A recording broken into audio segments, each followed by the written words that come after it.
Ja.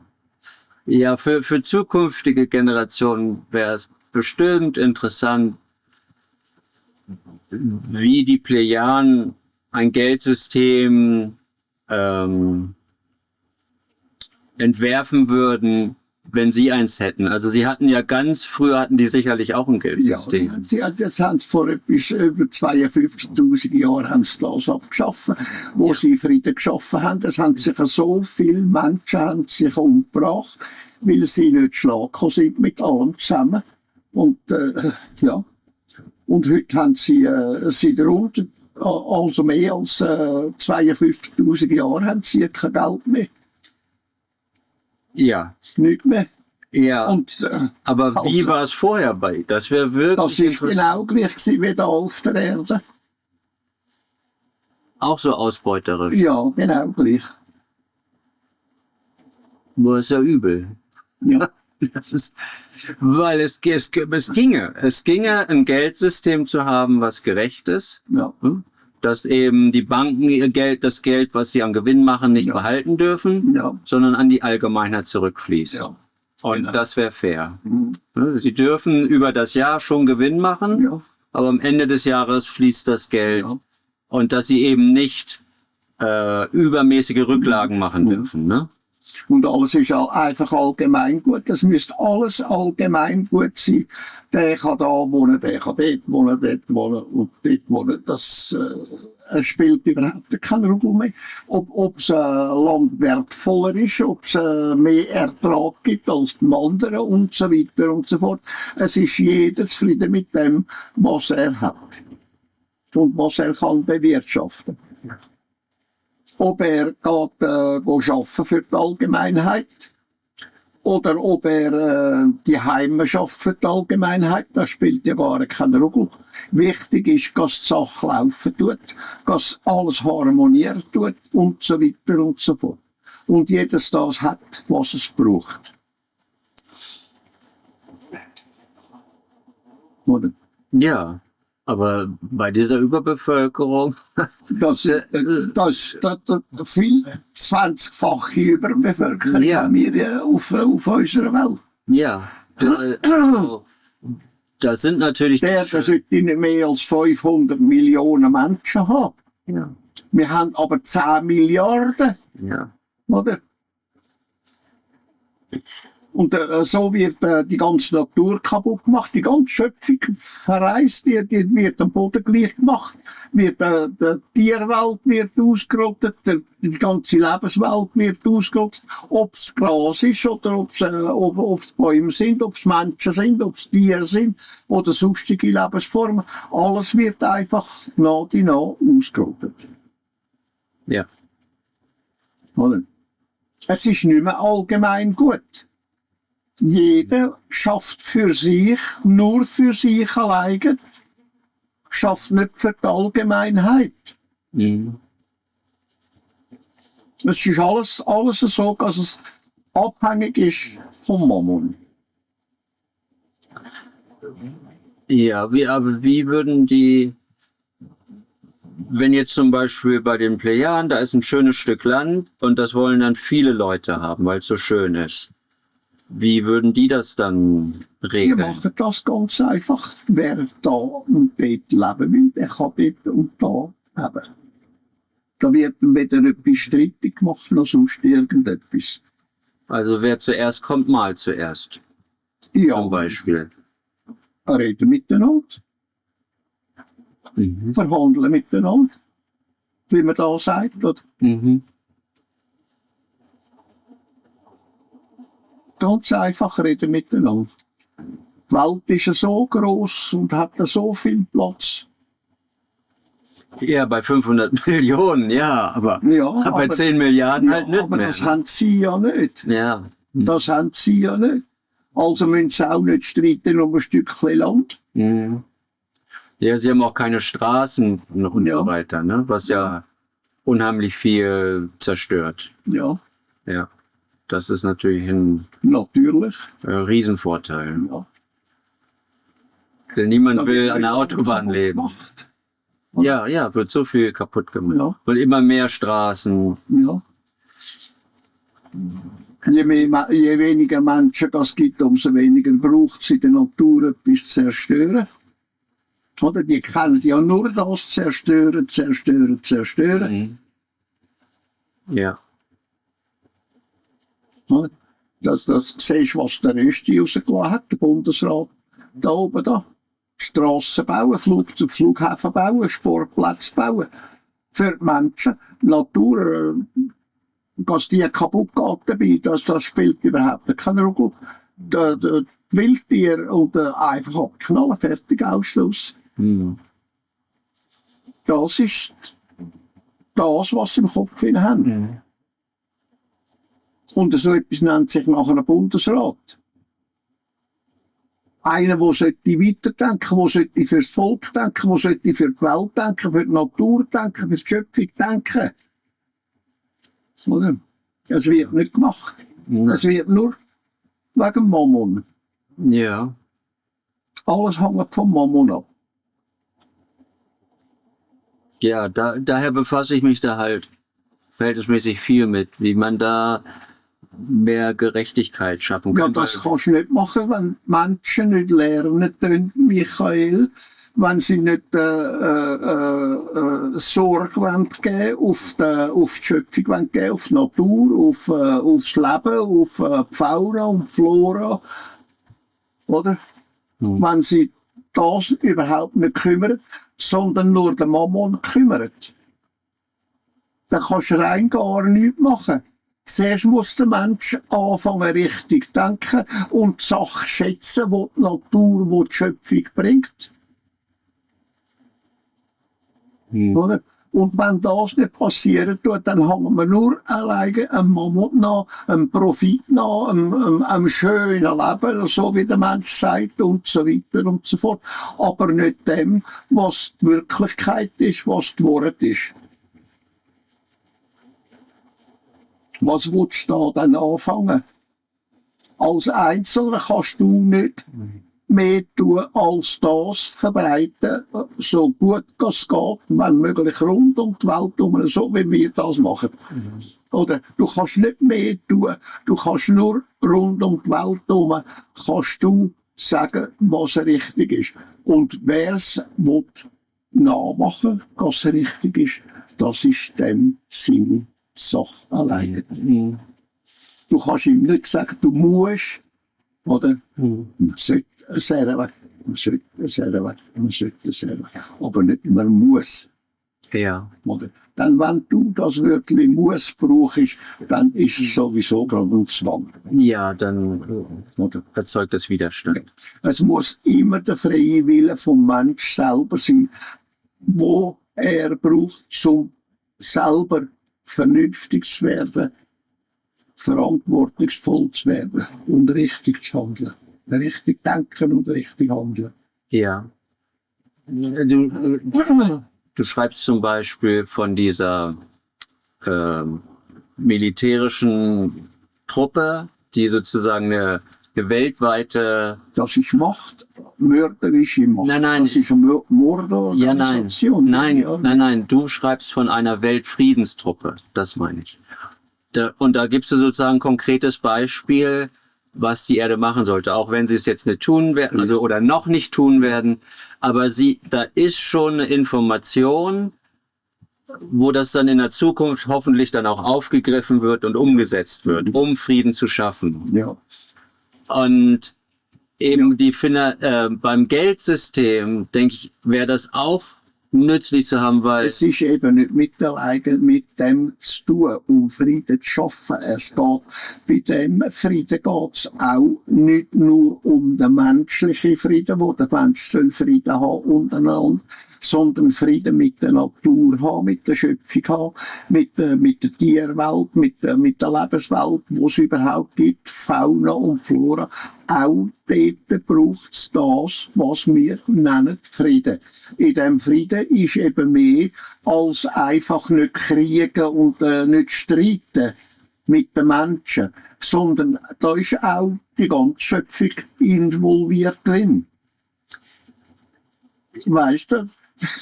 Es nützt nichts, wenn du mit einem Menschen Frieden das, was er unter Frieden versteht, Frieden halten tust und dabei gehst du Tiere abmurksen und das Land kaputt machen, die Natur zerstören, die ganze Schöpfung zur Sau machen und so weiter und so fort. Das nützt dir gar nichts. Oder? Das ist, Frieden ist eben nicht einfach nur unter den Menschen Frieden zu halten, sondern auch Frieden zu halten mit dem Planet, mit der ganzen Schöpfung, die existiert. Und an das denkt kein Mensch. Naja, das ist noch ein paar Schritte weiter. Ja, das ist schon weiter. Na, fangen wir erstmal mit dem ersten Schritt an. Und da wäre eben so eine Friedenskampftruppe sinnvoll, damit sie erstmal Kriege beendet. Ja, genau. Ja, dass die erstmal aufhören. Unter einer Friedenskampftruppe ist zu verstehen, der kann weltweit sein, oder? Da kann der und dieser und jener kann bei dieser Friedenstruppe sein. Die muss nicht organisiert sein wie eine Armee. Die kann einfach verteilt sein unter der ganzen Menschheit, wo sie schauen, dass es wirklich Frieden gibt. Oder? Gewaltlosen Frieden gibt. Oder? Dass der Mensch richtig anfängt zu denken, richtig die Worte sieht, der richtig die Wirklichkeit sieht und das lehren tut. Oder? Eine Friedenskampftruppe. Ein Kampf muss nicht auf diese Art und Weise sein, dass wir dort Gewalt anwenden. Ein Kampf kannst du auch führen, ganz friedlich. Oder? Durch das, dass du den anderen Menschen belehren. Das ist auch ein Kampf. Ja, das, wir kämpfen hier mächtig, ja. Ja. Ja, ja, sicherlich. Aber da gibt es zumindest einen Anhalt. Also die Militias zum Beispiel gibt's in ganz vielen Ländern so. Oder eben auch in der Schweiz ist das auch mit den Waffen wird das anders gesehen als in den USA. Ne? Jeder ist da so, das ist meine Waffe und ich schütze mich. Und in der Schweiz ist da mehr Zusammengehörigkeitsgefühl. Also man hat seine Waffen und man hat dann seine Schützen. Bei denen geht es immer um Gewalt. Nicht also um Gewalt. Willst du nicht mein Bruder sein, dann schlage ich dir den Schädel ein. Das ist das, was sie Frieden nennen. Ja, das sind dann, also die Einstellung, denke ich, ist da doch schon anders in der Schweiz als zum Beispiel in den USA. Ja, natürlich. Ja, da gibt mehr Gemeinschaftsgefühl. Natürlich, aber es ist trotzdem Gewalt dahinter. Ja. So oder so ist Gewalt dahinter. Ja. Ja, das ist dann eigentlich wenn man dann noch weiter geht, dass man, ja, wir brauchen gar keine Waffen. Ja. Ne? Aber wenn man die Leute richtig belehrt, richtig erzieht, eben nicht falsch indoktriniert, sondern sie korrekt belehrt, dann ist die Gesellschaft so sicher, dass das eben nicht nötig ist. Aber da ist halt die Menschheit noch weit von entfernt. Ja, weißt du, aus Gleichgültigkeit, weil man der Sache nicht wirklich auf den Grund geht. Ja. Man geht dem, was sie nennen, Frieden, geht man nicht auf den Grund, was das Frieden wirklich ist. Und Frieden ist nicht nur im Menschen selber oder in einem Kreis, sondern es ist allumfassend. Frieden muss allumfassend sein. Also nicht nur unter den Menschen. Es muss Frieden sein mit der Schöpfung, mit allem, was existiert, mit der Natur, mit der Fauna und Flora. Jedes Wesen gehört dazu. Erst dann kann man von Frieden reden. Wirklichen, 100%igen Frieden. Erst dann. Anders geht's nicht. Das ist nur, es ist ein Teilfrieden, oder? Für den Mensch selber. Er hält mit dem anderen Frieden so weit, bis er Krach hat miteinander und dann nachher plötzlich sind sie finden. Und das ist einfach nicht richtig. Also, wenn ein Mensch Frieden mit sich und der Umwelt und allem zusammen hat, dann hat er auch einen Frieden mit dem Grashalm, mit einem Insekt oder was es dann eben ist. Das ist erst Frieden, wenn es allumfassend ist. Erst dann ist es wirklich Frieden.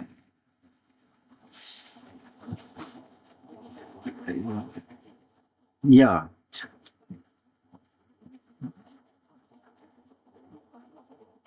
Das, was der Mensch als Frieden sieht, das ist nur ein Teil, ein witziger Teil von allem zusammen, von dem, was Frieden muss sein. Ist nur klein. Ist nur ein Prozentsatz von dem, was wirklich muss sein. Ja, das sehe ich eben weit in der Zukunft, wenn überhaupt. Ja. Aber jetzt so für die künftigen Generationen wäre es, glaube ich, wie eben, was du beschrieben hast, auch die Broschüre über zum Beispiel diese Truppe. Das ist, was Leute sich eher vorstellen können. Auch im Zuge mit der UN oder eben, was zwar schlecht umgesetzt wird, aber das können sich Leute vorstellen, weißt du? Oder ein Geldsystem, was eben, das ist vielleicht nicht gerecht, aber das nicht so ungerecht ist wie das heutige. Dass man zum Beispiel sagt, eben, Banken dürfen Gewinne nicht behalten. Da kannst du immer noch genügend Ungerechtigkeit einbauen in das System. Aber die grobe oder die große Ungerechtigkeit, dass man reicher wird, ohne dafür arbeiten zu müssen, das würde dann aufhören. Ja, das wäre dann passiert. Ja. Und Aber da warte ich. Zuerst muss der Mensch anfangen zu denken. Und er tut nicht denken. Er tut nur das, dieses und jenes im anderen Namen. daher denke ich, wären das oder kostbare Anhaltspunkte für Leute, dass sie anfangen zu denken, weil die lesen ja Leute das von dir mit der Truppe, dieser globalen Truppe zum Beispiel, und dann fangen sie an, darüber nachzudenken. Und sie können es sich vorstellen, auch wenn es noch nicht Realität ist. Natürlich. Und da eben, und ich denke zum Beispiel, dass eben das Geldsystem auch viel mit Spiritualität zu tun hat. Eben siegt die Gier, ne? Oder denn es gibt Banken, die sind gerecht, einen in Schweden, die Jagdbank oder so, oder eine auch in Deutschland, im Schwarzwald, die beutet ihre Kunden nicht aus. Und es sind auch Mitglieder, es sind keine Kunden. Und die Bank bereichert sich also nicht an den Mitgliedern. Und das ist eine Einstellungssache und hat eben für mich auch mit spirituellem Bewusstsein zu tun. Und da wäre es, glaube ich, also mich würde das sehr interessieren, wie die Plejaden darüber denken zum Beispiel. Für das hast du ja Friedenskampftruppen, um den anderen zu belehren, dass er das ergreifen tut, darüber nachdenken tut und richtig handeln tut daraus raus. Für das hast du ja, denke ich, Friedenskampftruppen, die das machen tut. Und Friedenskampftruppen hast du da und dort und es ist einfach vereinzelt auf der ganzen Welt. Da ist vielleicht ein einzelner Mensch, der für sich eine Friedenskampftruppe ist. Oder es ist eine Gruppierung, die eine Friedenskampftruppe ist, die genau das machen tut, was richtig ist, nämlich der andere zu belehren. Es ist so oder so, er soll sagt, der Mensch soll das und dieses und jenes machen in der richtigen Art und Weise. Oder? Es muss nicht eine Friedenskampftruppe sein, in dem Sinn wie eine Armee zum Beispiel. Das kann ein einzelner Mensch sein. Das kann 10 oder 20 Personen sein. Es kann eine Gruppierung sein oder was auch immer. Also könnte man das auch auf den akademischen Bereich übertragen. Genau. Auf alles und jedes.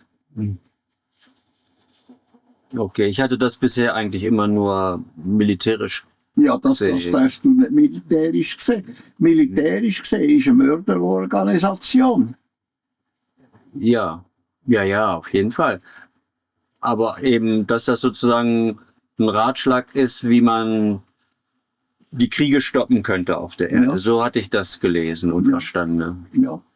Aber du gehst da. Friedenskampftruppen zum Beispiel, wo auf ähnlicher Basis schaffen. Ähnlicher. Es ist nicht das, was wirklich muss sein, aber es ist eine ähnliche Basis, wenn du zum Beispiel die Heilsarmee nimmst. Mhm. Die Heilsarmee kannst du als teilweisige Friedenskampftruppe die bezeichnen. Sie tun etwas in dieser Art und Weise. Ja, Sie tun nicht das, was 100%ig muss sein, aber sie machen einen Teil davon. ja. Oder? Wird auch Armee genannt. Es Ja. wird auch Armee genannt, aber Es ist ja überhaupt nichts es ist Militärisches. nicht militärische Armee. Ja. Mhm. Eine Armee ist eigentlich das, eine Armee von Menschen. Mhm. Das heisst, es ist einfach eine riesige Gruppierung, oder wie dem immer willst du sagen. Ja. Armee muss nicht heissen, dass es militärisch ist. Ja. Das andere ist eine Militärarmee. Und das ist eine Heilsarmee. Wo soll Ja. das Heil bringen? Ja, Wo, ja, ja. wo soll Also richtig- Besserung.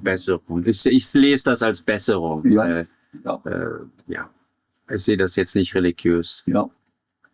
Mit der Religion hat Ja. das überhaupt nichts zu tun. Ja. Ja, weil Heil, ne, da sehen viele schon wieder drin, wie so Seelen. Ja, Heil. die sehen, die, weisst, in diesen Worten sehen sie da etwas, wo gar nicht vorhanden ist. Ja. Wir brauchen das Heil auch sonst. Es ist heilsam. Mhm. Oder? Das Heil bedeutet etwas völlig anderes, als dass der Mensch das versteht. Oder, weißt du, Heil kannst du übersetzen mit, es ist eine Ganzheit. Da kannst du Heil übersetzen mit Ganzheit. Wenn du zum Beispiel ein Statzli fallen lässt und das ist ganz, dann sagst du, es ist heil geblieben. Ja. Es ist alles ganz geblieben. Ja. Mhm. Aber weisst du, so weit denkt der Mensch leider nicht. Er sieht immer hinter diesen Worten sieht er etwas Verkehrtes. Als das, was es wirklich ist, sieht er nicht. Mhm. Ja. Ja, natürlich, gerade im Deutschen oder halt in Deutschland ist eben Heil Adolf, dadurch ist das natürlich total Ja, natürlich. ein schwieriges Wort. Ja, genau. Ja. Eben das, was Heil Hitler hat. Ja, es ist, Ja. Siehst du, auch dort, das Heil wird für das und dieses und jenes gebraucht, aber nicht für das, was es wirklich ist. ja. Mhm. Ja, das macht es natürlich schwierig, so ein Wort dann wieder richtig zu gebrauchen, ne? Weil es so missbraucht wurde. Genau. Ne? Das war ja ein Gruß, den fast jeder Ja, gesagt hat. Ja. Ne? ja, Und das ist leider so. ja. Weißt du, der Mensch denkt über die Sachen halt nicht speziell nach. Er nimmt es einfach entgegen, er lässt sich indoktrinieren, oder? Und versteht dann das, oder meint, er versteht es nach dem, was es dann eben gebraucht wird. Ja. Oder? Er macht sich nicht Gedanken um das einzelne Wort, das er brauchen tut. Ja. Ich wollte nur noch gern die letzten 4 Sätze vorlesen und von dem Kapitel und dann sind wir da auch mit fertig, vom 6. Kapitel. 51. Satz. Wahrlich, ich sage euch, wenn ihr an Hunger, Durst und Nacktheit leidet, dann werdet die Weisheit und das Wissen durch Sorgen verdränget. Trachtet am ersten nach dem Reiche eures Bewusstseins und nach seiner Liebe und seinem Wissen und der Weisheit und nach der Labung eures Leibes für Speis und Trank und Kleidung. Darum sorget für den anderen Tag, denn der morgige Tag werdet nicht alleine für euch sorgen. Es ist genug, dass jeder Tag seine eigene Plage habet, also ihr euch nicht noch in Not des leiblichen Wohles erbarmen müsset. Eben. Das ist genau das, was wir jetzt geredet haben. Ja, man soll schon Über jedes Wort, was du brauchen tust, musst du wissen, was das eigentlich bedeutet. Du musst es dir selber können interpretieren, musst dir selber können sagen, was richtig ist, was zu verstehen ist, unter dem und diesem und jenem. Und wenn du das nicht machst, dann bist du einfach Mitläufer unter der grossen Masse, die falsch denken und falsch handeln tut. Du musst für dich selber denken und du musst für die Umgebung denken, für die ganze Schöpfung ringsum musst du denken, was das richtig ist, die richtigen Entschlüsse fassen und richtig handeln. Anders geht's nicht. Und wenn du das nicht machst, dann bist du einfach ein Mitläufer von der grossen Masse, die falsch denken und falsch entscheiden und falsch handeln tut. Und das ist dann eben das, was nicht richtig ist. Ja, ich habe das jetzt so verstanden, dass man sich eben, was man zum Leben braucht, Ja, dass man dich bemühst darum, ja, Ja, und aber das das ist nicht das Essen allein geht. ja, dass das nicht der Hauptfokus sein sollte, Nein, sondern dass es alles miteinander ist. Du musst denken, du musst Entschlüsse fassen, du musst richtig handeln. Oder? Du musst also alles machen, du darfst nicht nur auf eine Seite denken und handeln und Entschlüsse fassen, sondern du musst es allgemein machen, dass es nutzbar wird, auch in dir, in deinem Umkreis, in deinem näheren und weiteren Umkreis. Es geht nicht anders. So lebt der Mensch nur für sich ganz alleine. Es ist nicht das Essen dabei, sondern es ist alles dabei. Auch das Denken ist dabei, das Fühlen ist dabei, die Emotionen, die daraus entstehen und so weiter und so fort. Und was der Mensch verbreitet tut, in seiner näheren Umgebung, in seiner weiteren oder weiter Umgebung und so weiter und so fort. Es bleibt nicht alleine bei dir. Denn das, was du für dich tust, das trägst du auch raus zu deinen Nächsten. Genau gleich, wer das ist, ob es ein Kind ist, ob es ein Mann ist oder eine Frau ist, ob es deine Freunde sind, ob es deine Eltern sind, deine Geschwister sind oder Fremde sind und so weiter und so fort. Dann das, jedes einzelne Ding, was du machen tust für dich selber, das trägst du auch raus zum Nächsten. Ja. Das ist halt, dass es hier heißt eben, im 51. Satz, dann werdet die Weisheit und das Wissen durch Sorgen verdränget. Also versteht das so, dass man sich eben schon wichtig ist, sozusagen eine materielle Basis zu haben, dass man eben nicht Hunger leidet und Kleidung sich kaufen kann und so weiter. Aber darüber hinaus soll man sich sozusagen... Natürlich. Du bist ja für dich selber bist du das Wichtigste in deinem Leben. Und was du für dich tust, an Rechtem, an Gutem, an Positivem, das geht auch raus zum Nächsten.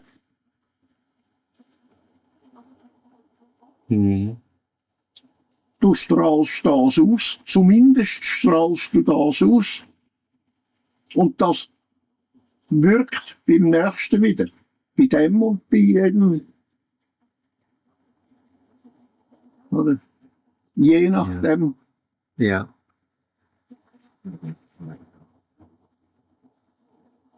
Das ist ganz automatisch.